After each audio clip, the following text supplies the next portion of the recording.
আলহামদুলিল্লাহ, আল্লাহ সুবহানাহু ওয়া তাআলা জুমার সালাতের পর আবার আমাদেরকে বসার তৌফিক দিয়েছেন। এই জন্য আমরা প্রস্তুত থেকে বলি আলহামদুলিল্লাহ। রাসূলুল্লাহ সাল্লাল্লাহু আলাইহি ওয়াসাল্লামের একটা হাদিস আমরা একটু আপনাদেরকে স্মরণ করিয়ে দিতে চাই। ধরুন, আপনাকে যদি বলা হয় যে আজকে যদি এখন কয়টা 1:45, 1:45 থেকে 2:15 পর্যন্ত আপনি যদি কুমিল্লা শহরে কোনো একটা জায়গায় বসে থাকেন 8 ঘন্টা, তাহলে আপনাকে 2টা উত্তরাতে ফ্ল্যাট দেওয়া হবে আর 2 কোটি করে ব্যাংক ব্যালেন্স দেওয়া হবে। বলেন তো, আপনি কি বাসায় বসে থাকবেন নাকি ওই মসজিদে দৌড়ায় যাবেন কিনা? যাবেন। কেন যাবেন বলেন তো? কারণ টাকা দিয়ে কি আসে বলেন তো? আমাদের ধারণা হচ্ছে টাকা দিয়ে শান্তি পাওয়া যায়। বুঝতে পেরেছি আমরা? এই জন্য মানুষ দেখবেন যে সবাই টাকা কামাতে চায়, কেউ টাকা থেকে দেয় না, ছাড় দেয় না। রাসূলুল্লাহ সাল্লাল্লাহু আলাইহি ওয়াসাল্লাম তিনি বলেছেন, ওমাজতামা কওমুন ফি বাইতিন মিন বুয়ুতিল্লাহ ইয়াতলুনা কিতাবাল্লাহ ওয়া ইয়াতাদারাসুনাহু বাইনাহুম ইল্লা নাযালাত আলাইহিমুস সাকিনাহ। যখন কোনো আল্লাহর বান্দাগণ, কোনো একটা কওম বা গোত্র, তারা আল্লাহর যে কোনো একটা ঘরে তারা একত্রিত হয়, ইয়াতলুনা কিতাবাল্লাহ, তারা সেখানে আল্লাহর কোরআন তেলাওয়াত করে, ওয়া ইয়াতাদারাসুনাহু বাইনাহুম, এবং একে অন্যকে এটা শিক্ষা দেয়, অর্থাৎ দ্বীনের শিক্ষা তারা একে অন্যকে দেয়। তাহলে তাদের প্রথম পুরস্কার কি? ইল্লা নাযালাত আলাইহিমুস সাকিনাহ, তাদের উপর কি বর্ষিত থাকে? শান্তি, সাকিনা, আল্লাহর পক্ষ থেকে শান্তি আসতে থাকে। মানে যেটা আমরা ওই যে টাকা আসে মনে করি আমরা, সেই জিনিসটা আল্লাহ আপনাকে ফ্রিতে দিবে। কি করলে বলেন তো? এরকম জ্ঞানের মজলিসগুলোতে, কোরআন হাদিসের মজলিসগুলোতে আমরা যদি আসি। 2 নম্বর পুরস্কার, ওয়া গাশিয়াতুহুর রাহমা, আল্লাহর রহমত তাদেরকে ঘিরে রাখবে। আল্লাহর রহমত ছাড়া আমরা চলতে পারবো? আসলে সবকিছু তো আল্লাহর রহমতের জন্যই আছে, তাই না? জান্নাতে যাবো কি জন্য? আল্লাহর রহমতের কারণে। কারণ কেউ আমল দিয়ে ঘুমিয়ে যেতে পারবে না, জান্নাতে যেতে পারবে না। তাহলে রহমত তাদেরকে ঘিরে রাখবে। ওয়া হাফাতুহুল মালায়েকা, মালায়েকারা তাদেরকে বেষ্টনী করে রাখবে, ঘিরে রাখবে, প্রোটেকশন দিয়ে রাখবে। 4 নম্বর এবং সবচেয়ে দামি পুরস্কার হচ্ছে ওয়া যাকারাহুল্লাহু ফী মান ইনদাহু, এবং আল্লাহ সুবহানাহু ওয়া তাআলা তার সামনে বা তার কাছে যেই সম্মানিত মালায়েকারা আছে, ফেরেশতারা আছে, এদের কাছে আল্লাহ সুবহানাহু ওয়া তাআলা এই বান্দাদের নাম ধরে ধরে মেনশন করবেন, স্মরণ করবেন আল্লাহ সুবহানাহু ওয়া তাআলা। আমি কি চাই না আল্লাহ আমাকে স্মরণ করুন? আল্লাহ সুবহানাহু ওয়া তাআলা আমাদের এই আশাটাকে, এই বর্ষাটাকে আল্লাহ সুবহানাহু ওয়া তাআলা কবুল করে নিন। প্রথম হাদিসটা ছিল ইন্নামাল আ'মালু বিন্নিয়াত, প্রত্যেকটা কাজ নির্ভর করবে আমার ইচ্ছার উপর, আমি নিয়তের উপর। ওয়া ইন্নামা লিকুল্লি ইমরিইন মা নাওয়া, প্রত্যেক ব্যক্তি তাই পাবে যা সে নিয়ত করেছে। আপনার যদি এখানে নিয়ত থাকে যে আজকে একটু অমুক ভাই আসবে, ওর সাথে একটু দেখা করে আসে, তাইলে ওয়া লিকুল্লি ইমরিইন মা নাওয়া, আপনি যা নিয়ত করেছেন আপনি সেটাই। আপনার যদি নিয়ম থাকে যে আপনি আল্লাহকে সন্তুষ্ট করতেই আসছেন, তাহলে আপনার সন্তুষ্টি আল্লাহ সুবহানাহু ওয়া তাআলা আপনার জন্য লিখে দেবেন। এই জন্য নিয়ম করতে হবে ভাই। আমরা অনেক সময় কাজ করি, কিন্তু অনেক সময় নিয়ত করতে ভুলে যাই। যত কাজই করবো আমরা নিয়ত করবো, সাথে সাথে ভালো নিয়ত করবো, এবং নিয়মটা একমাত্র কাজও করতে হবে আল্লাহ সন্তুষ্টির জন্য। দ্বিতীয় হাদিস আমরা আজকে যেখান থেকে শুরু করবো, এটাও ওমর রাদিয়াল্লাহু তাআলা আনহু বর্ণনা করেছেন। عن عمر رضي الله تعالى عنه أيضا قال بينما نحن جلوس عند رسول الله صلى الله عليه وسلم ذات يوم إذ طلع علينا رجل, আমরা একদিন রাসূল সাল্লাল্লাহু আলাইহি ওয়াসাল্লাম, ওমর রাদিয়াল্লাহু আনহু বলছেন যে আমরা একদিন রাসূল সাল্লাল্লাহু আলাইহি ওয়াসাল্লামের সাথে একসাথে বসেছিলাম। তো إذ طلع علينا رجل شديد بياض الثياب شديد سواد الشعر, সে ধবধবে একটা সাদা কাপড় পরা একটা লোক আসলো, এবং কুচকুচে কালো, একদম খুব কালো চুলের একজন লোক আমাদের মজলিসে আসলো। লা ইয়ারিফুহু মিন্না আহাদ, এবং ওই ব্যক্তিকে আমাদের কেউই চিনতে পারলো না। মানে একজন আগন্তুক আমাদের মজলিসে আসলো। হাত্তা, আরেকটা কথা বলেছে, লা ইউরা আলাইহি আসারুস সাফর, এবং তার মধ্যে কোনো সফর করার যে চিহ্ন, মনে করেন যে সফর করে আসলে গায়ে চুল একটু স্কুল থাকে, গায়ে একটু কাপড়টা এত বেশি মানে স্ত্রী ভাঁজ টাজ থাকে না, সব বটে যায়, এরকম কোনো কি ছিল না, কোনো চিহ্ন ছিল না সফর করা। এবং ধবধবে সাদা পরিষ্কার একটা কাপড় ছিল, কালো চুল মানে কুচকুচে একদম কালো চুল ছিল। এসে সে কি করলো, হাত্তা জালাসা ইলা নবী সাল্লাল্লাহু আলাইহি সাল্লাম, সে নবী সাল্লাল্লাহু আলাইহি সাল্লামের কাছে বসে পড়ল। বসে ফাসনাদা রুকবাতাইহি ইলা রুকবাতাইহি, এবং রাসূল সাল্লাল্লাহু আলাইহি সাল্লামের হাঁটুর কাছে সে বসে পড়লো। ওয়াদা কাফাইহি, হাঁটুর সাথে হাঁটু লাগিয়ে বসে পড়লো। তার মানে রাসূল সাল্লাল্লাহু আলাইহি সাল্লাম যেভাবে বসা ছিল হাঁটুর সাথে হাঁটু লাগিয়ে সে বসে পড়লো। ওয়াদা কাফাইহি আলা ফাখিদাইহি, এবং তার পুরোর উপর, রানের উপরে এইভাবে দুই হাত রাখলেন আদবের সহকারে। ক্বালা ইয়া মুহাম্মদ আখবিরনি আনিল ইসলাম, এরপর তিনি জিজ্ঞেস করলেন, ওই ব্যক্তি জিজ্ঞেস করলেন, হে মুহাম্মদ সাল্লাল্লাহু আলাইহি সাল্লাম, আপনি আমাকে ইসলাম সম্পর্কে জানান। আখবিরনি আনিল ইসলাম, আপনি আমাকে ইসলাম সম্পর্কে জানান। তখন রাসূলুল্লাহ সাল্লাল্লাহু আলাইহি ওয়াসাল্লাম বলেছেন, আল ইসলামু আন তাশহাদা আন লা ইলাহা ইল্লাল্লাহ ওয়া আন্না মুহাম্মাদান রাসূলুল্লাহ। ইসলাম হচ্ছে এই সাক্ষ্য দেয়া আল্লাহ ছাড়া আর সত্য কোনো ইলাহ নাই, এবং মুহাম্মদ সাল্লাল্লাহু আলাইহি ওয়াসাল্লাম তার রাসূল, আন্না মুহাম্মাদান রাসূলুল্লাহ। এবং ওয়া তুকিমুস সালাত, তুমি সালাত কায়েম করবে। ওয়া তুতিয়াজ যাকাত, এবং তুমি যাকাত দিবে। ওয়া তাসুমু রমাদান, এবং রমাদানে তুমি সিয়াম করবে। ওয়া তাহুজ্জাল বাইতা ইন ইসতাতা'তা ইলাইহি সাবিলা, এবং তুমি হজ পালন করবে যদি তুমি সক্ষম হয়ে থাকো। তাহলে পাঁচটা ইসলামী স্তম্ভের কথা রাসূলুল্লাহ সাল্লাল্লাহু আলাইহি ওয়াসাল্লাম জানিয়েছেন। প্রথমটা কি?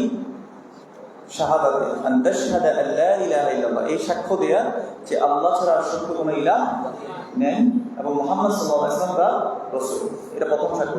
দ্বিতীয় হচ্ছে ওয়া তুকিমুস সালাত, তুমি সালাত কায়েম করবে। তার মানে সালাত কায়েম করা এটা ইসলামের স্তম্ভ। স্তম্ভ মানে এরকম পিলার।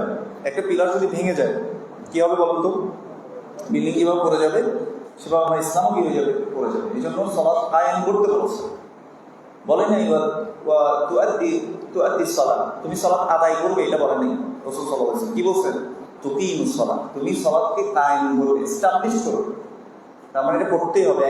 মানে 4 ওয়াক্ত করে 9টা বাজে উঠে আর ওয়াক্তের কাজা করে ফেলবো, এরকম বলেন নাই। মানে ওয়াক্তে ইন্নাস সালাতা কানাত আলাল মুমিনিনা কিতাবান মাওকুতা, আল্লাহ সুবহানাহু ওয়া তাআলা বলেছেন নিশ্চয়ই সালাত মুমিনদের উপর নির্দিষ্ট সময়। এই জন্য নির্দিষ্ট সময়ে কি করতে হবে, করতে হবে। আপনার ফ্লাইট মনে করেন যদি 6:30টায় হয় সকালবেলা, আমাদের গ্রামের বা আপনাদের আত্মীয় স্বজনের মধ্যে অনেকে বিদেশে গিয়েছেন, আপনারা জানেন। এদিকে মানুষও যায়, চট্টগ্রামের মানুষও বিদেশে ভেসে যায়, তাই না? আরব আমিরাতে যায়। ওই যখন ফ্লাইট থাকে তার 2 ঘন্টা 3 ঘন্টা আগে উঠে না, কেন উঠে বলুন তো? ফ্লাইটটাকে ধরার জন্য। তো এরকম ফিক্সড টাইম সেজন্য তো আল্লাহ বলছেন ইন্নাস সালাতা কানাত আলাল মুমিনিনা কিতাবান মাওকুতা, নিশ্চয়ই সালাত মুমিনদের জন্য নির্দিষ্ট সময় আল্লাহ রেখেছেন। এই জন্য নির্দিষ্ট সময় সেটা কি করতে হবে, করতেই হবে। অজুহাত এখানে দেওয়া যাবে না। হ্যাঁ, শরীয়ত অজু যদি আপনার থাকে, মনে করেন যে আপনি এতই অসুস্থ যে আপনি টের পান নাই, একটা ওয়াক্ত চলে গেছে, তখন আপনার কাজ আছে, আপনার সিস্টেম আছে কিভাবে করেন। কিন্তু ইচ্ছাকৃতভাবে আপনি কোনো অ্যালার্ম দেন না, কিছু করেন না, বলছে ঘুমিয়ে থাকলে তো কলম উঠিয়ে নেওয়া হয়। এই জন্য আপনি মনে মনে চিন্তা করলেন 9টা বাজে উঠে পড়লেও হবে। তো আপনি সেটা যদি চিন্তা করেন তাহলে হবে না। আপনাকে কি করতে হবে, প্রস্তুতি নিতে হবে, আপনার অ্যালার্ম দিতে হবে সালাতের জন্য। ইনশাআল্লাহ আমরা এই কাজগুলো করার চেষ্টা করবো। তাহলে তুকিমুস সালাত, এটা আমার শাহাদাত পরে প্রথম ইসলাম টিকিয়ে রাখতে হলে সালাতটাকে আমাকে কি করতে হবে, অবশ্যই এস্টাবলিশ করতে হবে। বুঝতে পেরেছি? 3 নম্বর বলছে ওয়াতুতিয়াজ যাকাত, এটা আপনার সম্পদ থাকলে আপনি দিবেন, সম্পদ না থাকলে অটোমেটিক আপনার এটার আর প্রশ্ন আপনার নাই। তারপর 4 নম্বর ওয়াতাসুমু রমাদান, এবং তুমি রমাদানে সিয়াম পালন করবে। আর 5 নম্বর হচ্ছে ওয়াতাহুজ্জাল বাইতা ইন ইসতাতা'তা ইলাইহি সাবিলা, আর তুমি হজ পালন করবে যদি তুমি সামর্থ্যবান। সামর্থ্য 2 ভাবে হয়, একটা হচ্ছে আর্থিক সামর্থ্য, আবার শারীরিক সামর্থ্যও থাকতে হবে। অনেকেই আমাদের সমাজে বুড়ো বয়সের জন্য আমরা হজকে রেখে দিই, বুঝছেন না? মনে করেন যে আপনার মেয়ে আছে, দেখেন ইসলাম জাহেলিয়াতকে দূর করে দেয়। যত ধরনের জাহেলিয়া আছে, মানে অজ্ঞতা আছে, এটাকে ইসলাম কি করে দেয়, দূর করে দিয়েছে। আপনার 3টা মেয়ে আছে, 4টা মেয়ে আছে, এই মেয়েদেরকে যে বিয়ে করবে, ইসলামী পদ্ধতি হচ্ছে সে মাহার দিয়ে, সে ওয়ালিমা করে, সে খাইয়ে, সে আপনার মেয়েকে বিয়ে করে নিয়ে যাবে। আমাদের সমাজে খাওয়াই কে বলেন তো? মেয়ের বাবা। এটা কি ওনার খরচ? এটা কি ওনার দায়িত্ব? ইসলাম মেয়েদেরকে সম্মানিত করেছে। ইসলাম সবার হক তাদেরকে দিয়েছে, ছেলেদের হক ছেলেকে, মেয়ের হক মেয়েকে দিয়েছে। অতএব আমার আপনার চিন্তা করার দরকার নেই যে আমার মেয়ের কি হবে। কে রিজিক দেন? আল্লাহু রাজ্জাক যুল কুওয়াতিল মাতিন। আল্লাহ তিনি হচ্ছেন রাজ্জাক, ইয়ারযুকু মান ইয়াশা ওয়া ইয়াকদির। তিনি যাকে ইচ্ছা তাকে রিজিক দেন, যার থেকে ইচ্ছা তার থেকে রিজিককে কি করে রাখেন? সংকুচিত করে রাখেন। তাহলে আল্লাহ রিজিক দাতা, আল্লাহর উপর আমরা ছেড়ে দেব। কিন্তু আপনার উপর যখন ফরজ হয়ে গেছে, কখন ফরজ হয় হজ? মনে করেন আপনি হজে যাওয়া থেকে শুরু করে, মানে যাওয়ার জন্য যতটুকু টাকা লাগে এবং আপনার পরিবারের, আপনার অধীনস্থ যারা আছে, হজের সময় পর্যন্ত এদেরকে চালানোর জন্য কতটুকু সম্পদ যদি আপনার থাকে, তার মানে আপনার উপর কি হয়ে গেছে? হজ ফরজ হয়ে গেছে। তাহলে আপনার জন্য আর কোনো এক্সকিউজ নাই। বুঝতে পেরেছি? কিন্তু আমাদের অধিকাংশ মানুষ মেয়ে বিয়ে দেওয়ার জন্য ব্যাংক ব্যালেন্স রেখে দিচ্ছে, কিন্তু হজে যায় না। গুনাহগার হচ্ছে কিনা? হচ্ছে না। এটা কি ফরজ না? এই পাঁচটা হচ্ছে ইসলামের স্তম্ভ। আল্লাহ আমাদেরকে বুঝার তৌফিক দান করুন। এরপর এই উত্তর যখন দিল যে তুমি শাহাদা দিবে যে আল্লাহ ছাড়া সত্য কোনো ইলাহ নেই, মুহাম্মদ সাল্লাল্লাহু আলাইহি ওয়াসাল্লাম তার রাসূল, সালাত আদায় করবে, যাকাত দিবে, সিয়াম করবে রমাদানে, এবং তুমি হজ আদায় করবে। এই উত্তর শোনার পর ওই ব্যক্তি বলল, সদাক, আপনি সত্য বলেছেন। এখন সাহাবারা তখন অবাক হয়ে গেল। ফাআজিবনা লাহু ইয়াসআলুহু ইউসাদ্দিকুহু। তিনি প্রশ্ন করছেন, আবার তিনি এটাকে মানে ভ্যালিডেট করছেন, মানে বলছে যে সত্যই বলছে। কি ধরনের মানুষ আসলো, নিজেই প্রশ্ন করছে, নিজে বলছে ঠিক বলছেন, মানে এরকম করে বলছে কি, সে সবাই অবাক হয়ে গেল। এরপর আবার বললেন, ফাআখবিরনি আনিল ঈমান, আপনি আমাকে ঈমান সম্পর্কে কি করুন? জানান। প্রথমটা কি? আন তুমিনা বিল্লাহ, যে তুমি আল্লাহর প্রতি ঈমান রাখবে। তারপরে ওয়া মালাইকাতিহি ওয়া কুতুবিহি ওয়া রাসূলিহি ওয়াল ইয়াউমিল আখির ওয়াল কদরি খাইরিহি ওয়া শাররিহি। 6টা জিনিস বলেছেন। তাহলে এই 6টা জিনিস হচ্ছে ঈমানের রুকুন, ঈমানের পিলার হচ্ছে 6টা জিনিস। প্রথমটা কি?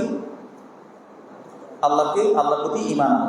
তারপর মালাইকাদের প্রতি ঈমান, রাসূলদের প্রতি ঈমান, ওয়া কুতুবিহি, তার কিতাবসমূহের প্রতি ঈমান, ওয়াল ইয়াউমিল আখির, আখিরাতের প্রতি ঈমান, ওয়াল কদরি খাইরিহি ওয়া শাররিহি, এবং আল্লাহর তাকদীরের উপর ঈমান রাখা, ভালো এবং মন্দ উভয়। ঈমান ইয়াশতামিলুল ঈমান ইলা সালাসাতি উমুর। ঈমান 3টা বিষয়ের সমষ্টি। ঈমান কয়টা বিষয়ের সমষ্টি? 3টা। একটা হচ্ছে তাসদীক বিল কলব, অন্তরে এটাকে কি করা? সত্যায়ন করা, বিশ্বাস করা, দৃঢ় হবে, বিল ইয়াকিন।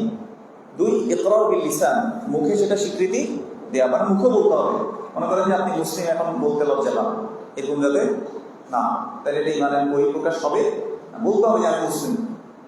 কাফের রাষ্ট্রে গেছেন, এখন মুসলিম বলে তো আপনাকে ধরে পিটাবে, কিন্তু বলবো না, এরকম না। ঈমান আপনাকে মুখে স্বীকৃতি দিতে হবে। 3 নম্বর হচ্ছে বলে আমল বিল জাওয়ারিহ, অঙ্গ প্রত্যঙ্গের মাধ্যমে আমল করে এটা প্রমাণ করতে হবে। যেমন আমি আপনাদেরকে একটু ছোট্ট উদাহরণ দিই। আপনি দাড়ি কেন রেখেছেন? আপনি বিশ্বাস করেন যে রাসূল সাল্লাল্লাহু আলাইহি ওয়াসাল্লাম রেখেছেন, তিনি রাখতে বলেছেন, তিনি কখনো কাটেন নাই। এটা যখন আপনার কাছে এই ঈমান যখন দৃঢ় হয়েছে, এটা আপনার আমলে বহিঃপ্রকাশ হয়েছে। আপনি টাকনুর নিচে কেন প্যান্ট করবেন না? আপনি যখন জেনে গেছেন রাসূল সাল্লাল্লাহু আলাইহি ওয়াসাল্লাম বলেছেন মা আসফালা মিনাল কা'বাইন, যেটা টাকনুর নিচে যাবে সেটা কোথায় যাবে? জাহান্নামে। আপনি এটা জেনে গেছেন, বিশ্বাস করেছেন, মুখে বলেন, এবং এটা আপনি আমলেও কি হতে হবে? আসতে হবে। এই 3টা জিনিস হচ্ছে ঈমানের সমষ্টি। যাই হোক, আল্লাহর প্রতি ঈমান রাখা, তুমিনা বিল্লাহ, ও মালাইকাতিহি, মালাইকাদের প্রতি ঈমান রাখা। মালাইকা আমরা দেখছি না, কিন্তু একটা সময় আসবে যখন আমাদের চোখের সামনে থেকে পর্দাকে সরিয়ে দেওয়া হবে। এখানেও মালাইকারা আছে। ওই যে বলেছি, এরকম জ্ঞানের মাজলিসে কি করা হয় বলেন তো? হাফাতুহুল মালাইকা, রাসূল সাল্লাল্লাহু আলাইহি ওয়াসাল্লাম বলেছেন মালাইকারা বেষ্টনী করে রাখে। এবং অন্য হাদিসে এভাবে আসছে যে মালাইকারা তলবের ইলম, যারা ইলমের জ্ঞান অন্বেষণে বের হয়, এদের জন্য তাদের পাখনাগুলোকে বিছিয়ে রাখে এইভাবে করে। রিদম লিতলবিল ইলম, তারা যারা জ্ঞান অর্জনের জন্য আসছে এদের জন্য খুশি হয়ে কি করেন? পাখনাকে বিছিয়ে দেয়। কে বলেছেন? রাসূলুল্লাহ সাল্লাল্লাহু আলাইহি ওয়াসাল্লাম। এটা আমরা বিশ্বাস করি কিনা? তাহলে মালায়েকার প্রতি বিশ্বাস করতে হবে। মালায়েকা আমি দেখি আর না দেখি, মৃত্যুর সময় আমি ঠিকই দেখব। হয় আমার কাছে মালায়েকাতুর রহমত আসবে অথবা মালায়েকাতুল আযাব আসবে। আল্লাহ রহমত নিয়ে মালায়েকা আসবে, নয়তো মালায়েকাতুল আযাব আসবে। আল্লাহ আমাদেরকে মালায়েকাতুল রহমত যাতে দেখার তৌফিক দেন, আমিন।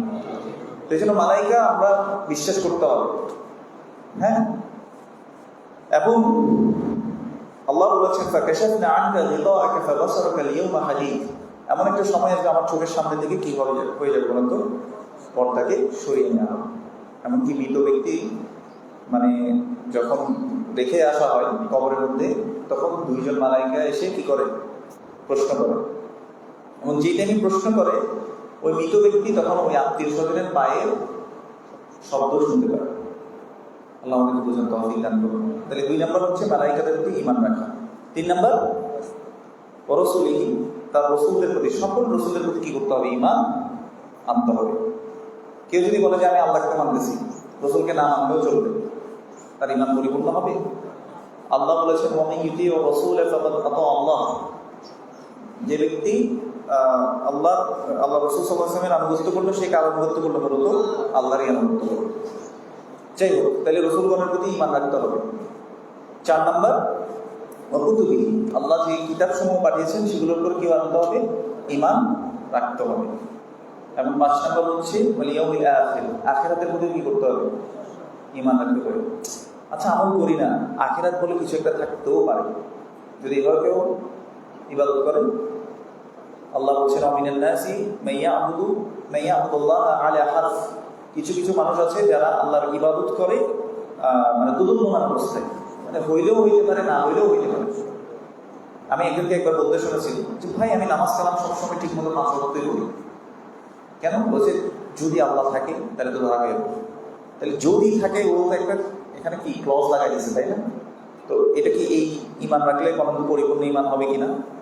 তাহলে আখিরাতের প্রতি একদম দৃঢ়ভাবে বিশ্বাস করবে এবং দৃঢ়ভাবে বিশ্বাস করতে হবে আমাদেরকে। তাহলে ইয়াউমিল আখির।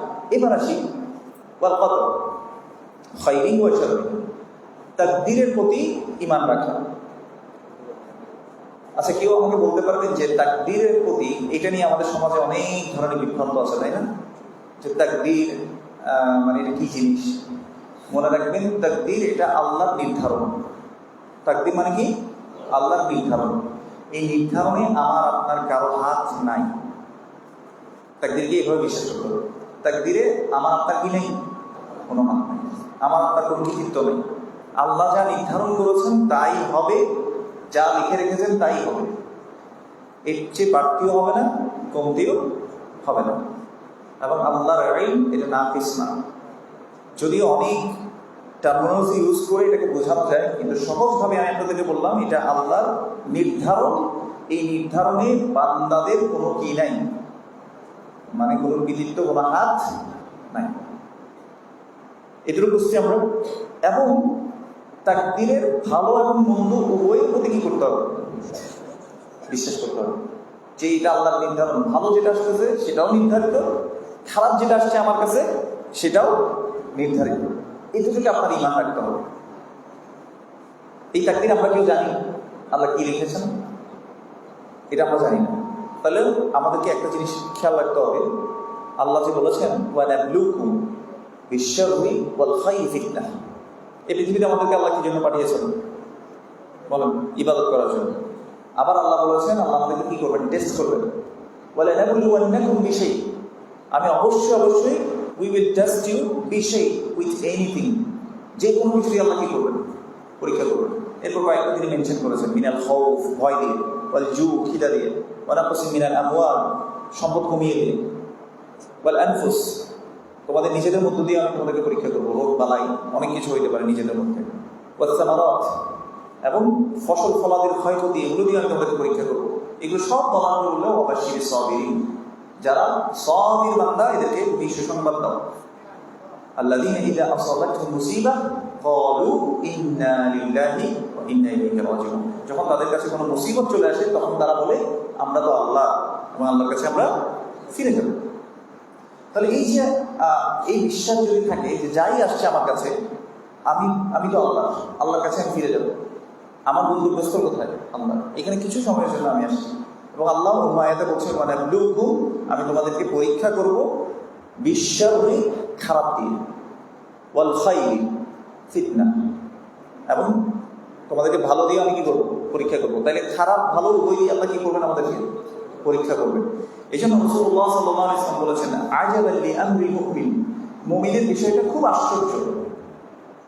কুল্লুহু লাহু খায়র, তার জন্য প্রত্যেকটা জায়গায় কল্যাণ আছে। ইযা আসাবাতহু সাররা শাকারা ফাকানা খায়রান লাহু, সেই তার কাছে যদি কোনো সুখকর বিষয় আসে, আনন্দের বিষয় তার কাছে এসে যায়, সে তখন আল্লাহর কাছে শুকরিয়া আদায় করে, ফাকানা খায়রান লাহু, আর সেটা তার জন্য কি হয়ে যায়? কল্যাণকর হয়ে যায়। ওয়া ইযা আসাবাতহু দাররা, তার কাছে যদি কোনো কষ্ট, দুঃখ, বিপদ আপদ চলে আসে, সাবারা, সে তখন সবর করে, ফাকানা খায়রান লাহু, আর এটা তার জন্য কি হয়ে যায়? কল্যাণ হয়ে যায়। রাসূলুল্লাহ সাল্লাল্লাহু আলাইহি ওয়াসাল্লাম বলেছেন, লাইসা যাকা ইল্লা লিল মুমিন, এটা মুমিন ছাড়া আর কারোর জন্য হবে না। তাহলে তাকদীরের প্রতি ঈমান রাখা, বিশ্বাস তো বুঝতে পেরেছেন এবার এটা কেন এত ইম্পর্টেন্ট, কেন আল্লাহ এটা ঈমানের রুকন বানিয়ে দিয়েছে? কারণ প্রত্যেকটা মুহূর্ত আমাদের কি হয়ে যাবে? তখন কল্যাণকর হয়ে যাবে ইনশাআল্লাহ। আরেকটা বিষয় আপনাদেরকে বলি, খুব সুন্দর, আল্লাহ চান না বান্দা কি হোক, মানে আল্লাহ মানে হতাশ হয়ে যায়, সে ডিপ্রেশনে চলে যায়। এখন ডিপ্রেশনের লেভেল কি হাই নাকি low? High. Anxiety level high, sadness. দেখেন, মুমিন হইলে এই জিনিসগুলো হবে না। আমি যদি সুখী হতে চাই, ঈমানটাকে দৃঢ় করতে হবে। আমার জীবনে আমি কি করবো? ঈমানটাকে দৃঢ় করবো তাকদীরের প্রতি। আল্লাহ চান না যে মুমিন ব্যক্তি কি হয়ে যায়?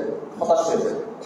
সহিহ মুসলিমের একটা হাদিস থেকে আমরা বুঝি, আমরা কিন্তু এখনো হাদিসে জিবরিল বলে, আমরা যে হাদিসটা শুরু করেছি এটাকে কি বলে? হাদিসটাকে হাদিসে জিবরিল। প্রথম অংশ আমরা শেষ করেছি ইসলামের স্তম্ভগুলো। ইসলামের স্তম্ভ কয়টা? 6টা? 5টা। ঈমানের স্তম্ভ কয়টা? 7টা? 6টা। মনে থাকবে ইনশাআল্লাহ। আমরা আল্লাহর প্রতি ঈমান বলেছি, তারপরে মালায়েকাতের প্রতি ঈমান, রাসূলদের প্রতি ঈমান, কিতাবের প্রতি ঈমান, তারপর আখিরাতের প্রতি ঈমান, এখন তাকদীরের প্রতি ঈমান। আমরা আজকে আসলে একটু ফোকাস করবো কোথায়? তাকদীরের প্রতি, যেটা নিয়ে আমাদের সমাজে কি আছে। আমরা প্রথমে বলেছি এটা আল্লাহর নির্ধারণ, এটাতে আমার কোনো কিছু করার নাই, আল্লাহ নির্ধারণ করে ফেলেছেন অলরেডি, শেষ। এমনকি সৃষ্টিরও আগে কলমকে তুলে নেওয়া হয়েছে, কালিও শুকিয়ে গেছে, ওইটা কেউ পরিবর্তন করতে পারবে না। এখন একটা হাদিস আপনার সামনে আসতে পারে যে কদরকে দোয়া ছাড়া আর কোনো কিছু পরিবর্তন করতে পারে না। এটা আপনারা দেখেছেন না? এই হাদিসটা কিন্তু সহিহ হাদিস, কিন্তু এই হাদিসটা বুঝতে হলে মনে রাখতে হবে উম্মুল কিতাব, আল্লাহর কাছে যে উম্মুল কিতাব আছে, আল্লাহ যেখানে লিখে রেখেছেন, কলমকে বলেছিলেন যে লিখে রাখতে, ওই জায়গা থেকে কোনো কিছু পরিবর্তন হয় না। বুঝতে পেরেছেন কিনা? তো এটা মালায়েকাদের কাছে অপশন দেওয়া আছে যে সে দোয়া করবে, এটা কিন্তু আল্লাহ অলরেডি জানেন, সেটাও লেখা আছে আল্লাহর কাছে যে এই দোয়া করবে, এই দোয়ার কারণে একে এটা দেওয়া হবে। এটা মালায়েকাদেরকে অর্ডার দিচ্ছে, ওখান থেকে পরিবর্তন হয়, কিন্তু আল্লাহর যেটা তাকদীর, সে তাকদীরে কোনো পরিবর্তন না হয় না। আল্লাহ আমাদের বোঝার তৌফিক দেন। যাই হোক, দেখেন তাকদীরের প্রতি ঈমান রাখাটা কত ইম্পর্টেন্ট একটা মুমিনের জন্য। রাসূলুল্লাহ সাল্লাল্লাহু আলাইহি ওয়াসাল্লাম বলেছেন, আল মুমিনুল কওয়ি খায়রুন ওয়া আহাব্বু ইলাল্লাহি মিনাল মুমিনিদ দাঈফ, একজন শক্তিশালী ঈমানদার আল্লাহর কাছে বেশি প্রিয় দুর্বল ঈমানদারের চেয়ে। শক্তিশালী ঈমানদার শুধু কি এটা? হ্যাঁ, এটাও হইতে পারে, কারণ আপনি শক্তিশালী, কিন্তু এখানে আসলে যে জিনিসটা মুখ্য উদ্দেশ্য সেটা হচ্ছে ঈমানের দিক থেকে যে শক্তিশালী। কিন্তু ওয়াফিকুল্লিন খায়র, প্রত্যেকের মধ্যে কল্যাণ আছে। দুর্বল ঈমানদার এও কল্যাণকর, যে একটু শক্তিশালী ঈমানদার সেও কি আল্লাহর কাছে কল্যাণকর, তারও দাম আছে আল্লাহর কাছে। রাসূলুল্লাহ সাল্লাল্লাহু আলাইহি ওয়াসাল্লাম এরপর বললেন, ইহরিস আলা মা ইয়ানফাউক, তুমি দ্রুতগামী হও যেটা তোমাকে বেনিফিট দেয়, যে কাজে তোমার উপকার আছে সেটা কি করো? তোমরা দ্রুতগামী হও, সে বিষয়ে তুমি দ্রুতগামী হও। ওয়াস্তাইন বিল্লাহ, 2 নম্বর সাজেশন দিলেন কি? তুমি আল্লাহর সাহায্য চাও। তার মানে আপনি মনে করেন আপনার ঘরের দায়িত্ব নেওয়া আল্লাহ আপনার জন্য ফরজ করেছেন, আপনার স্ত্রী, আপনার মা বাবার দেখাশোনা, আপনার বাচ্চার দেখাশোনা করার দায়িত্ব কে দিয়েছেন? আল্লাহ। এই দায়িত্ব পালন করতে গেলে আপনার দুনিয়া কামাই করতে হবে কিনা? হবে না? দুনিয়ার কামাই লাগবে কিনা? লাগবে না? নাকি বলবেন যে আমরা তাওয়াক্কুল করবো, আল্লাহই খাওয়ান, আল্লাহই করান, হ্যাঁ, আল্লাহর কাছ থেকে সবকিছু হয়, এটা বলে বসে থাকবো করে নাকি চেষ্টা করবো? তো অনেকে আবার একটা হাদিস বলেন যে লাউ আন্নাকুম তাওয়াক্কালতুম, যদি তোমরা সত্যিকার অর্থে তাওয়াক্কুল করতে, হাক্কা তাওয়াক্কুলিহি, যেভাবে তাওয়াক্কুল করা যায়, কথা শোনা যাচ্ছে তেমনি, যেভাবে তাওয়াক্কুল করা উচিত সেভাবে যদি তোমরা সত্যিকার অর্থে তাওয়াক্কুল করতে, লা রাযাকাকুম কামা ইউরযাকুত তায়র, তোমাদেরকে আল্লাহ সুবহানাহু ওয়া তাআলা সেভাবে রিজিক দিত যেভাবে পাখিকে রিজিক দেয়। তা এখন বলেন তো, পাখি কি ঘরের ভিতর বসে থাকে? কি করে বলেন তো? বের হয়। রাসূল সাল্লাল্লাহু আলাইহি ওয়াসাল্লাম কিন্তু হাদিসের অংশটা ওই কথাটাই বলেছেন, সে সকালবেলা খালি পেটে বেরিয়ে যায় এবং যখন বিকালে ফিরে আসে তখন সে কিভাবে আসে? তাহলে সে ঘর থেকে বেরোছে কিনা, আসবাব গ্রহণ করছে কিনা? তো এই জন্য আসবাব আমাদেরকে নিতে হবে। আসবাব মানে উপকরণ, উপকরণ আমাকে নিতে হবে। তাহলে রাসূল সাল্লাল্লাহু আলাইহি ওয়াসাল্লাম এই জন্য বলেছেন ইহরিস আলা মা ইয়ানফাউক, তুমি দ্রুতগামী হও যেটা তোমাকে উপকার দেয়। ওয়াস্তাইন বিল্লাহ, আল্লাহর সাহায্য চাও, আল্লাহ এই কাজে তুমি আমাকে বরকত দাও, এই কাজের মাধ্যমে তুমি আমাকে রিজিক দাও, রিজিক বাড়াই দাও, যাতে আমি আমার পরিবার পরিজনকে দেখতে পারি, তোমার দিনের কাজ করতে পারি, আমি যাতে সচ্ছল থাকি। এভাবে আল্লাহর কাছে সাহায্য চাওয়া। 3 নাম্বার, ওয়ালা তা'জিজ, তুমি আলসেমি করবে না। এখন আমাদের আলসেমি বাড়ছে নাকি কমছে? বাড়ছে। এমনকি দিনী ভাইরা কি করে জানেন এখন, মানে আমাদের যারা দিনী ভাইরা আছে ওরা বলেছে, আরে দুনিয়াবি পড়ালেখা করে লাভটা কি? কোনো লাভ নাই, চলেন কোরআন হাদিস পড়ি। তারপরে এই পারও হয় না, ও পারও হয় না, তারপরে না ইধার কা না উধার কা, তারপর বলেছে আরে সব তো গেল, কোনো কাজ নাই। তারপর এভাবে হা উতাস করে, না এটা করবেন না কখনো। আপনি যেটা আপনার জন্য বেনিফিশিয়াল সেটাতে আপনি আগায় যাবেন, কারণ আপনার পরিবারের দায়িত্ব আছে না? ওই দায়িত্বটা পালন করার জন্য দুনিয়াবি ডিগ্রি কিছু দরকার আছে নাকি নেই? অবশ্যই আছে। সেটার জন্য ওই যে প্রথম সাজেশন রাসূল সাল্লাল্লাহু আলাইহি ওয়াসাল্লাম, ইহরিস আলা মা ইয়ানফাউক, দ্রুতগামী হও যেটা তোমার জন্য বেনিফিশিয়াল। ওয়াস্তাইন বিল্লাহ, আল্লাহ সাহায্য চাও। ওয়ালা তা'জিজ, তুমি আলসেমি করবে। তারপরে রাসূল সাল্লাল্লাহু আলাইহি ওয়াসাল্লাম বলেছে ওয়াইন আসাবাকা শাইউন, আপনি এগিয়ে গেলেন, আল্লাহর সাহায্য চাইলেন, আলসেমিও করেন নাই, কিন্তু তারপরেও যদি কোনো বিপদ আপদ কষ্ট দুঃখ তোমার কাছে চলে আসে, ফালা তাকুল লাউ আন্নী ফাআলতু কাযা কানা কাযা, তখন তুমি বলবে না যদি আমি এরকম করতাম তাইলে এরকম হইতো, যদি আমি বিবিএ না পড়ে ফার্মেসিতে যেতাম তাইলে এরকম হইতো, যদি আমি অমুক ব্যবসায় টাকা না দিয়ে অমুক ব্যবসায় টাকা দিতাম তাইলে মনে এরকম হইতো। এই যদি শব্দটাকে রাসূল সাল্লাল্লাহু আলাইহি ওয়াসাল্লাম কি দিয়েছেন বলতো? ক্রস চিহ্ন দিয়ে দিয়েছেন। কেন দিয়েছেন এটাও আমাদের বুঝতে হবে এই হাদিস থেকে। তিনি বলেছেন ওয়ালাকিন কুল কদ্দারাল্লাহু ওয়া মা শাআ ফাআল, তুমি বলো যে আল্লাহর তাকদীর, আল্লাহ যেটা নির্ধারণ করেছে সেটাই হয়েছে, ওয়া মা শাআ ফাআল, সেটাই হয়েছে, তিনি যেটা চেয়েছেন সেটাই হয়েছে। এইটাতে যখন একজন মানুষ রিমাইন্ড করাবে নিজেকে, সে বুঝবে যে নিশ্চয়ই এটার মধ্যেই কল্যাণ আছে। আপনি আপনার জীবনে যদি একটু চিন্তা করে দেখেন, অনেক জিনিস হয়তো আপনি পান নাই লাইফে, যেটার জন্য তখন খুব কষ্ট হয়েছিল, কান্না করছেন আপনি আল্লাহর কাছে, আল্লাহ কেন দিলা না, আল্লাহ কেন দিলা না, এটার জন্য আপনি কান্না করছেন। কিন্তু জীবনের এই মুহূর্তে এসে আপনি হয়তো চিন্তা করছেন যে ওই সময় যে এই কাজটা হয় নাই, আলহামদুলিল্লাহ। এরকম আছে না? আপনি একটু জীবনের চিন্তা করে দেখেন, অনেক কাজ আছে, অনেক বন্ধু হয়তো আপনার সাথে কাটতে নিয়ে চলে গেছে, তোর সাথে কোনো কথা নেই, আপনি দুঃখে মরে গেছেন, না এই বন্ধুটা এত আপন ভাবছিলাম, এই ছেড়ে চলে গেল, কিন্তু পরবর্তী দেখলেন যে এর সাথে মিশলে আপনি খারাপ হয়ে যাবেন। এরকম আছে না আমাদের ঘটনা? যাই হোক, এরকম অনেকগুলো ঘটনা আপনি হয়তো একটু চিন্তা করলে পাবেন। তো রাসূলুল্লাহ সাল্লাল্লাহু আলাইহি ওয়াসাল্লাম বলেছেন তোমরা যদি শব্দটা বলবে না। কেন? ফাইন্না লাউ তাফতাহু আমাল আশ-শাইতান, কেননা যদি শব্দটা শয়তানের দরজাকে উন্মুক্ত করে দেয়। এখন আমি যদি চাই যে শয়তানের দরজা উন্মুক্ত হয়ে যায়, তাহলে আমি যদি বলবো পাশ নিয়ে পড়ে থাকবো, তাইলে মুমিন কখনো কি করবে না, পিছনে পড়ে থাকবে না, সে সামনের দিকে দেখবে, পিছনে যা হয়েছে এখন সামনে তো আমার জীবনটা আছে, কিভাবে আমি এটাকে কাজে লাগাইতে পারি, কিভাবে আমার দায়িত্বগুলোকে পালন করে আমি আল্লাহ প্রিয় হইতে পারি, এর জন্য আমি সামনের দিকে যাবো।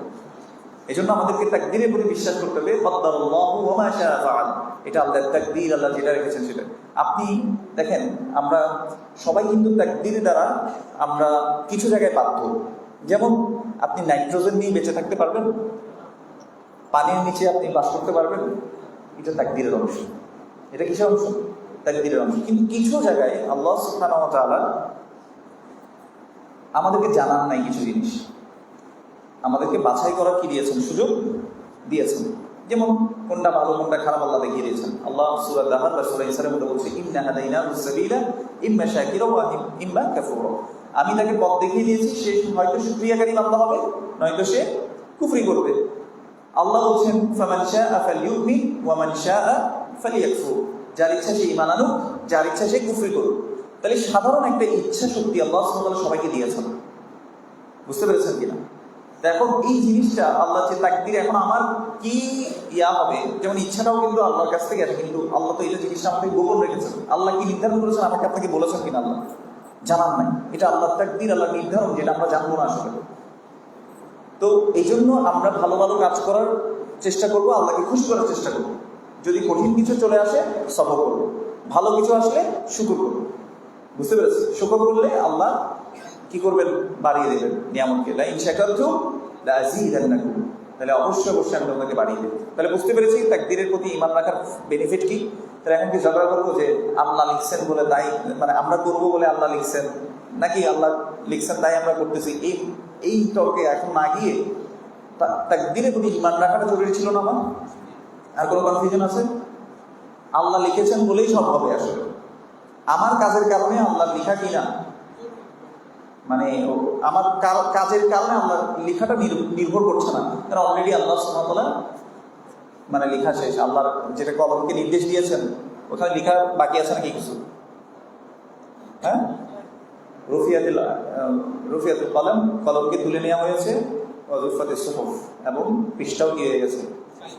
শুকিয়ে গেছে, কালিও শুকিয়ে গেছে। তো ওখানে তো আমার কাজের জন্য কোনো কিছু নির্ধারিত না, নির্ভরশীল না। এই সহজ কথাটা নিয়ে আজকে দেখা তো কিছুই না, কি পরিমাণ ঝামেলা হয়েছে না আমাদের সমাজের মধ্যে। আমরা করবো বলে নাকি এটা নাকি ওটা নাকি, কত কাহিনী। কিন্তু আল্লাহর নির্ধারণ কেউ কি জানতে পারবে? আসলে অলরেডি নির্ধারিত, এটা আল্লাহর তাকদীর। ওখানে আমাদের কারো কোনো কি নেই, ক্ষমতা নেই। তো আমাদের কাজ কি? আমাদের কাজ হচ্ছে ভালো ভালো কাজ করার নিয়ত করা। তো দ্বিতীয় অংশে বললেন যে আপনি আমাকে ঈমান সম্পর্কে বলুন।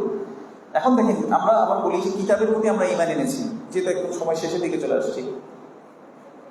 কিতাবের প্রতি আসলে কি আমরা ঈমান এনেছি? আল্লাহ কোরআনুল কারীমের মধ্যে বলছেন, আল্লাযীনা আতাইনাহুমুল কিতাবা ইয়াতলুনাহু হাক্কা তিলাওয়াতিহি উলাইকা ইউমিনুনা বিহি। আমি যাদেরকে কিতাব দিয়েছি, ইয়াতলুনা হাক্কা তিলাওয়াতিহি, তারা এটাকে তিলাওয়াত করে হক সহকারে। যতটুকু হক রয়েছে এই হক আদায় করে তারা কি করে? কোরআন তিলাওয়াত করে। আর আমাদের কোরআন তেলাওয়াত হয় শুধুমাত্র রমাদান মাসে, তারপর খতম, এমন খতম আর ধরেও দেখি না। আমরা অনেক লেকচার শুনি, অনেক দার্সে যাই, অনেক জায়গায় যাই, কিন্তু আল্লাহ কি বলেছেন আমরা সেটা করি না। তাহলে বলেন তো আমার ঈমানটা আসলে কিতাবের প্রতি পরিপূর্ণ কিনা? দেখেন আল্লাহ বলছেন, আল্লাযীনা আতাইনাহুমুল কিতাবা ইয়াতলুনাহু হাক্কা তিলাওয়াতিহি, এরপর আল্লাহ একটা সার্টিফিকেট দিয়েছেন, উলাইকা ইউমিনুনা বিহি, এরাই হচ্ছে তারা যারা এই কিতাবের প্রতি ঈমান এনেছে। তাহলে ওই সার্টিফিকেট আমি পাইতে হলে কি করতে হবে বলেন তো? কোরআন না পড়ে লিখে দিতে হবে, কোরআনকে চুমা দিতে হবে, কোরআনের গিলাফ পরিষ্কার করতে হবে, শুধু রমাদান মাসে খতম দিতে হবে, নাকি প্রতিদিন পড়তে হবে? প্রতিদিন। অনেকে আল্লাহ রাসূল সাল্লাল্লাহু আলাইহি ওয়াসাল্লামের শাফায়াতের জন্য বসে থাকে যে রাসূল সাল্লাল্লাহু আলাইহি ওয়াসাল্লাম আমাদেরকে শাফায়াত করবে, কিন্তু রাসূল সাল্লাল্লাহু আলাইহি ওয়াসাল্লাম, আবার অনেকে আমরা যারা সুন্নাহ অনুসরণ করছি, আমরা মনে করছি যে আমরা তো রাসূল সাল্লাল্লাহু আলাইহি ওয়াসাল্লামকে আসল অনুসরণ করছি, আমরাই রাসূল সাল্লাল্লাহু আলাইহি ওয়াসাল্লামের সাথে একসাথে থাকবো।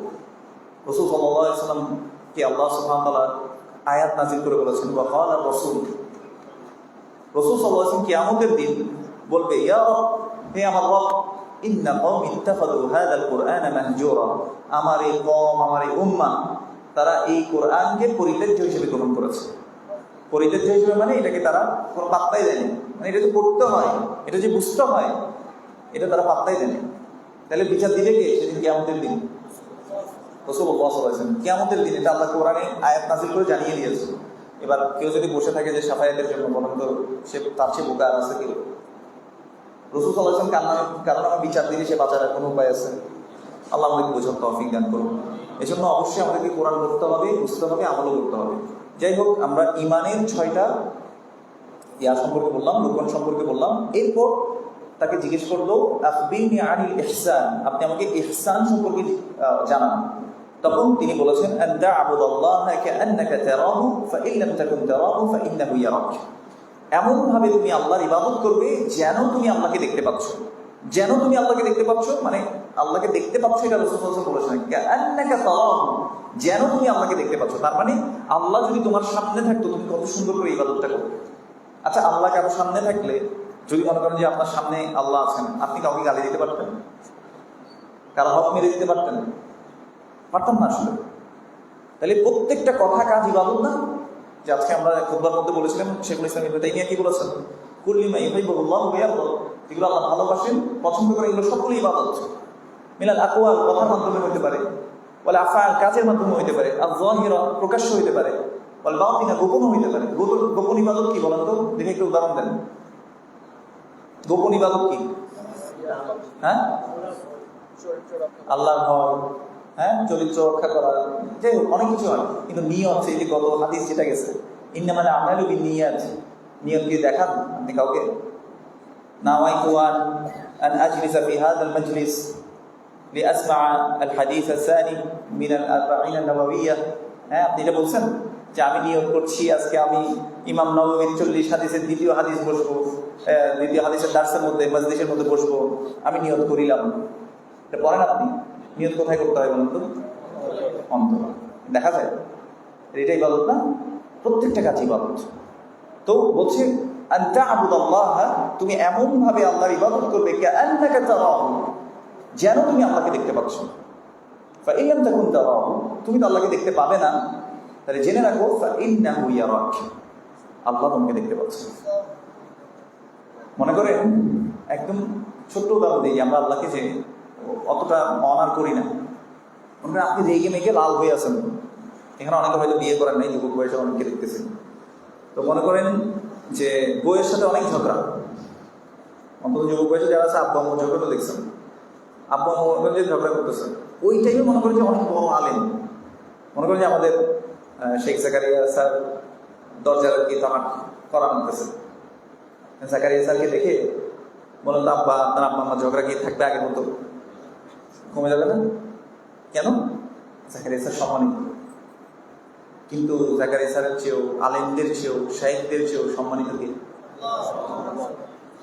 ওইখানেও ইনসাফ করতে হবে কিনা? এই যে কথা কাজ এগুলো সব আমল না, ইবাদতের অংশ না? সুবহানাল্লাহ। কেউ যদি এভাবে চিন্তা করে, বলতো খারাপ মানুষ থাকা তার পক্ষে সম্ভব, সে আর খারাপ থাকতে পারবে কখন? আল্লাহ আমাদের বুঝার তৌফিক দান করেন। এই জন্য ইহসান, সব জায়গায় ইহসানকে বজায় রাখা, যে আন তা'বুদাল্লাহ, তুমি আল্লাহর এমন ভাবে ইবাদত করবে কাআন্নাকা তারাহু, যেন তুমি আল্লাহকে দেখতে পাচ্ছ। ফাইন লাম তাকুন তারাহু, যদিও তুমি আল্লাহকে দেখতে পাচ্ছ না, তাহলে জেনে নাও ফাইন্নাহু ইয়ারাক, আল্লাহ তোমাকে দেখতে পাচ্ছে। আল্লাহ থেকে বাঁচার কোনো জায়গা আছে নাকি? যাই হোক, আজকে আমরা এতটুকুই রাখি। এরপর তিনি আচ্ছা আমরা শেষ করে দিই, আর অল্প অংশ আছে। এখন তিনি জিজ্ঞেস করলেন যে ফাখবিরনি আনিস সাআ, আপনি আমাকে কিয়ামত সম্পর্কে বলুন। তো তখন তিনি বললেন যে প্রশ্নকারী, যিনি প্রশ্ন করেছেন এবং যাকে প্রশ্ন করা হয়েছে, সে প্রশ্নকারীর চেয়ে বেশি জানে না। তখন তিনি বলেছেন ফাখবিরনি আন আমাওয়াতিহা, অতএব ঠিক আছে আপনি জানেন না, কিন্তু আমাকে কিছু নিদর্শন বলুন। তখন তিনি বলেছেন আনতালিদাল আমাতু রাব্বাতাহা, যে দাসী তার মনিবকে জন্ম দিবে, এটা বলেছেন কি আমাদের একটা নিদর্শন হিসেবে। এখানে মুহাদ্দিস অনেক কথা বলেছেন, আমরা সংক্ষিপ্তভাবে বলি। সেটা হচ্ছে এখানে দুইটা কথা আসছে। একটা হচ্ছে ছেলে সন্তানরা মায়ের সাথে দাসীর মতো আচরণ করবে, ছেলে সন্তানরা মায়ের সাথে কিসের মতো আচরণ করবে? দাসীর মতো। এটা তো আমরা এখন দেখি না, কি মনে হয়? মায়ের ধরো করে না কেউ, অথচ আল্লাহ বলেছে বলে তাকুল্লাহুমা উফ, মা বাবার ক্ষেত্রে উফ শব্দটা বলতেও নিষেধ করা হয়েছে। যাই হোক, আরেকটা ব্যাখ্যা আসছে এভাবে যে হয়তো বাবা একজন দাসী ছিল, তার থেকে কোনো সন্তান হয়েছে, এখন বাবা মারা যাওয়ার পরে কি হয়, ছেলে বাবার যে সম্পদ থাকে সেটা ছেলে মেয়েরা পায়। তো ওই ক্ষেত্রে তখন ওই দাসী তাদের জ্ঞান হয়ে যাবে, তাদের হস্তগত হবে। কিন্তু যদিও মা কিন্তু হবে না যদি সন্তান হয়, কিন্তু ওই যে জন্ম দিয়েছে এর কারণে এরকম হয়েছে, এই জন্য এটা অনেকে বলেছেন। তবে জমহুর যারা মুহাদ্দিসিন তারা সবাই বলেছে যে এটার অর্থ হচ্ছে যে ছেলে মেয়েরা মা বাবার সাথে কিসের মতো ব্যবহার করবে? দাসীর মতো আচরণ করবে। আল্লাহ আমাদেরকে হেফাজত করুন। এরপর তিনি বলেছেন যে দালান বেড়ে যাবে, লম্বা লম্বা বড় বড় কি হবে? অনেক বেশি দালান হবে, কিয়ামতের চিহ্ন বলেছেন। এখন দালান বেশি হচ্ছে না কম হচ্ছে? মানে একসময় 6 তলা বিল্ডিং, মানে ছোটবেলায় 6 তলা বিল্ডিং এরকম বললে মানে মাথা ঘুরে, আর এখন 24 তলাও কি অ্যাভেলেবেল না? তো যাই হোক, তো এইভাবে করে দালানগুলো বেড়ে যাবে, এটা তিনি বলেছেন। হাদিসটা শেষ করার সময় যে রাসূল সাল্লাল্লাহু আলাইহি ওয়াসাল্লাম এরপরে ওই ব্যক্তি চলে গেল,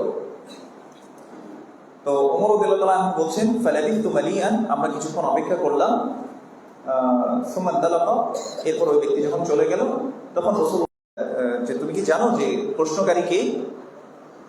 তখন ওমর রাদিয়াল্লাহু আনহু বলছেন কুলতু আল্লাহু ওয়া রাসূলুহু আ'লাম, আল্লাহ এবং তার রাসূল সাল্লাল্লাহু আলাইহি ওয়াসাল্লাম ভালো জানেন।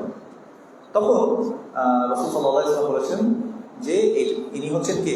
জিবরিল। আতাকুম ইউআল্লিমুকুম দীনাকুম, তোমাদেরকে। এবং আমরা দেখেছি যে ইউআল্লিমুকুম দীনাকুম, আতাকুম ইউআল্লিমুকুম